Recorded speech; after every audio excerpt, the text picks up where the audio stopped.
नमस्कार मंडळी, जय हरी विठ्ठल. कंठी मिरवा तुळशी, व्रत करा एकादशी. तर मंडळी, याचा अर्थ असा होतो, कंठी म्हणजे गळा, तर गळ्यामध्ये तुळशी माळ मिरवा आणि व्रत करा ते कोणतं? एकादशीचं. तर व्रत एकादशीचं आपल्याला माहिती आहे, जी महिन्यातून 2 वेळा एकादशी 15 दिवसाला येत असते, बरोबर. तर ही सेवा आपल्याला हे विठ्ठल देवासाठी करायची आहे. एवढी केली पुरेशी आहे आयुष्यभरासाठी आपल्या. तर महाराष्ट्रामध्ये माळ घालणे ही एक अत्यंत पवित्र आणि महत्त्वपूर्ण परंपरा आहे.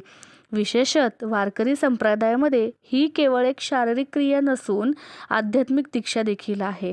त्याचबरोबर या परंपरेची सुरुवात नेमकी कधी झाली याचं एक निश्चित दिनांक तारीख नसली तरीही तिची प्रथा ही ज्ञानेश्वरांच्या काळापासून रुजलेली असावी असे दिसत आहे. तर हिंदू धर्मात तुळस प्रत्येक शुभप्रसंगी असते मंडळी. अगदी लेकीच्या लग्नाच्या मंगलाष्टकेच्या वेळी सुद्धा ही आपली पाण्याची कळशी घेऊन तुळशीला पाणी घालत असते. तर माणूस मेल्यानंतर देखील त्याच्या तोंडात तुळशीचे पान ठेवतात बरं का. तर तुळशीच्या रूपाने, जसे आपल्या दारात जे तुळशीचं रोप असतं, तर तुळशीच्या रूपाने जसे चैतन्य आपल्या घरात नांदते ना, तसेच तुळशीची माळ आपल्या गळ्यात असल्यानंतर आपल्या शरीरामध्ये देखील चैतन्य नांदत असते मंडळी.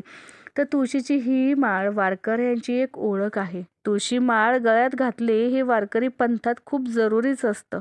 तुळशीची माळ ही फार महाग नसते, परंतु तिचे महत्त्व आणि तिचे नियम पाळणे तेवढेच गरजेचे आहे बरं का.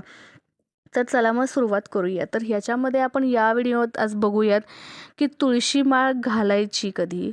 ज्यांची इच्छा असते की तुळशी माळ घालावी, परंतु ही तुळशी माळ घालणं तेवढं सोपं नाही आहे. तुळशी माळ घालायची झालीच तर ते माळ घालताना कोणत्या दिवशी घालावी, कोणत्या वारी घालावी, त्याचबरोबर त्यासाठी आपल्याला संकल्प करणं जरुरीचं आहे. प्रत्येक गोष्टीला मंडळी आपल्या आयुष्यामध्ये अर्थ असला पाहिजे. अर्थहीन गोष्टींना काहीही किंमत नसते. त्यासाठी कोणतीही गोष्ट तुम्हाला करायची असेल तर त्यात काही तथ्य, त्यात काही अर्थ असेल तरच ती करत जावा, तरच त्याचं काहीतरी तात्पर्य निघतं. तर त्यासाठी तुळशी माळ जेव्हा तुम्ही घालता त्यावेळेस तुमच्या मनामध्ये एक संकल्प असावा लागतो, एक इच्छा असावी लागते. त्याचबरोबर जेव्हा तुम्ही माळ घालता त्याच्यानंतर त्याचे काही नियम पाळायचे आहेत, तर ते नियम पण आपण देखील पाहणार आहोत. परंतु आपण ज्या आनंदाने, ज्या उत्सुकतेने ती माळ तुम्ही घालता, स्वइच्छेने घालता, पण काही वर्षांनी काही होतं की ती माळ काढायची इच्छा जर होत असेल तर त्यावेळेस ती माळ आपण काढू शकतो का? काढल्यानंतर काय परिणाम होतील? त्याचबरोबर जर तुम्ही ती गळ्यात घातलेली माळ काढली तर ती ठेवायची कुठे आणि त्याची सेवा काय करायची, हे देखील आपण आज याच्यामध्ये पाहणार आहोत. तर चला तर मग सुरुवात करूया. तर पहिल्यांदा आपण बघूया की तुळशी माळ जेव्हा आपण गळ्यात घालतो तेव्हा काय कोणते कोणते नियम आपल्याला पाळायला पाहिजेत. तर तुम्ही जेव्हा तुळशी माळ घालतात तेव्हा ती, जर तुम्ही तुळशी माळ गळ्यात घातली तर इतर कोणतीही माळ तुम्ही गळ्यामध्ये घालायची नाही, खास करून रुद्राक्षाची तर नाहीच नाही. त्याचबरोबर तुळशी माळ गळ्यात घातल्यानंतर पूर्ण शुद्ध शाकाहारी राहायचं आहे तुम्हाला. आजन्म मांसाहार पूर्णपणे वर्ज्य करायचा आहे, टाळायचा आहे. त्याच्यानंतर संकल्प करायचा आहे माळ घालताना. तिसरी गोष्ट म्हणजे त्याच्यानंतर मरेपर्यंत तुम्हाला पंढरीची वारी करणं अनिवार्य आहे. ज्यांना शक्य नाही आहे त्यांनी कमीत कमी वर्षातून 2 येणाऱ्या महत्त्वाच्या आपले कार्तिकी एकादशी वगैरे आहे, तर त्या करणं गरजेचं आहे, किंवा एकदा तरी वर्षातून विठुरायाला जाऊन त्यांचे दर्शन घेणं गरजेचं आहे. त्याचबरोबर सोमवार, शनिवार, गुरुवार किंवा एकादशी, रामनवमी, वामन जयंती, श्रीकृष्ण जयंती असे उपवास करावे लागतात. त्याचबरोबर नेहमी माळ घातलेल्या व्यक्तीने नेहमी खरे बोलावे लागेल. त्यासाठी सतत माळेची शपथ घेऊ नये. त्याचबरोबर तुमची वर्तणूक, तुमची वागणूक चांगली ठेवावी लागेल.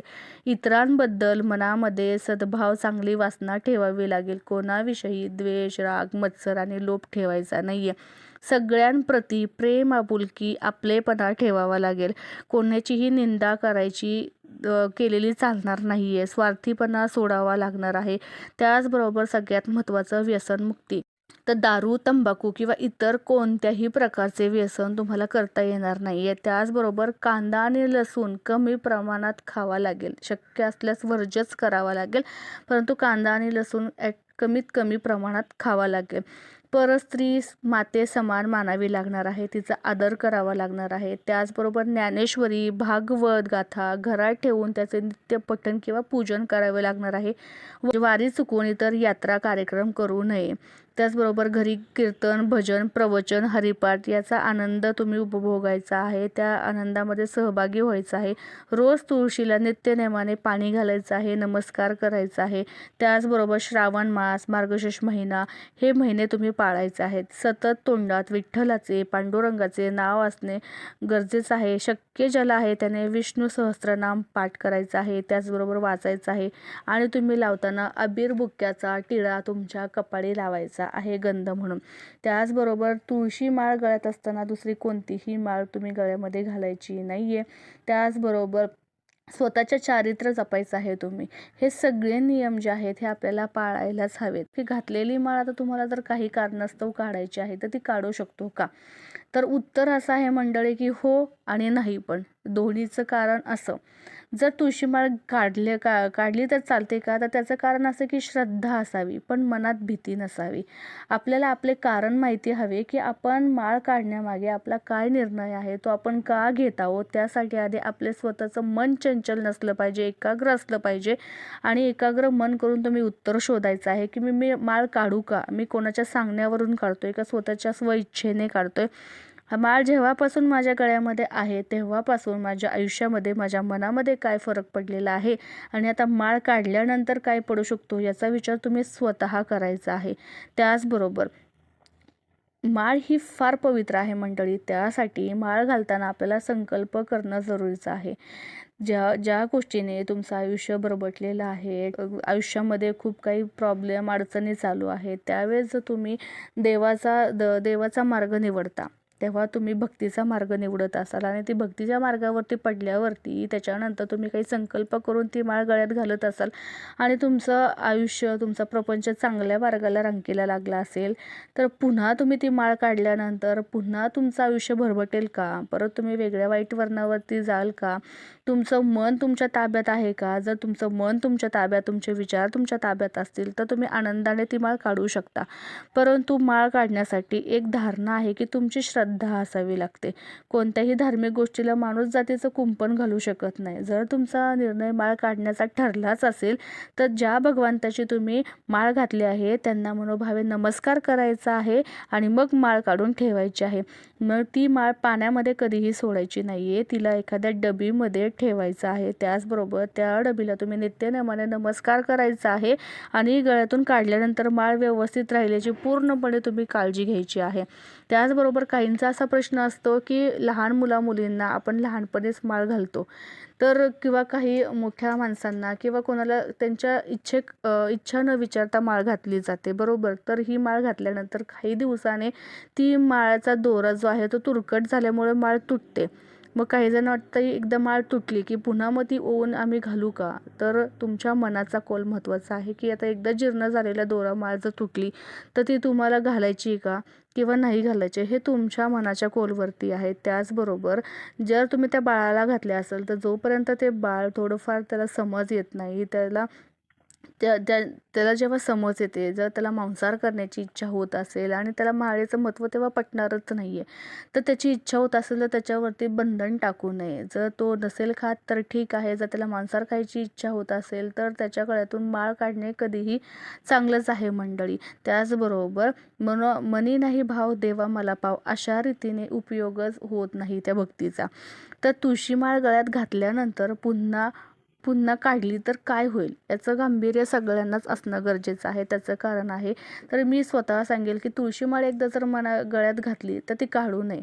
त्याचं कारण असं की तुमची माळ काढल्यानंतर इच्छा होत असेल तर ती का होते, त्याचं कारण काय, तुमचं माळ काढण्याची इच्छा का होत आहे, ती का काढावी असं वाटतं, तर ते पहिल्यांदा तुम्ही शोधावं. तुम्ही जर संकटात असेल मंडळी, थोडे दिवस थांबा, सगळं काही ठीक होईल. उदास वाटत असेल, आनंद परत मिळेल.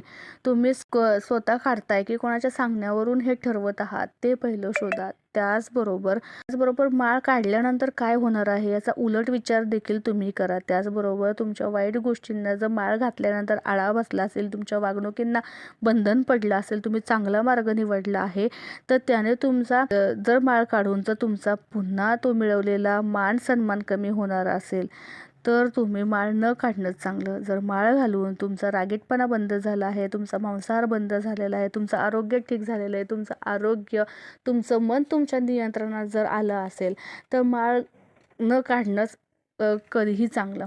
माळ काढण्याचा एक निर्णय तो म्हणजे तुम्ही माळेला किती महत्त्व देता. ती धारणा केल्यानंतर, माळ धारण केल्यानंतर त्याची पवित्रता तुम्ही किती राखता. माळ धारण केल्यानंतर तुमच्या मानसिकतेमध्ये, परिवर्तनामध्ये काय झालेला बदल आहे तो तुम्ही स्वतः निवडायचा आहे. त्याचबरोबर आज तुम्हाला जो सन्मार्ग आणि सन्मान प्राप्त झाला आहे, पुन्हा तो वाईट मार्गाला जाऊ नये. त्रास हा सगळ्यांनाच होतो मंडळी.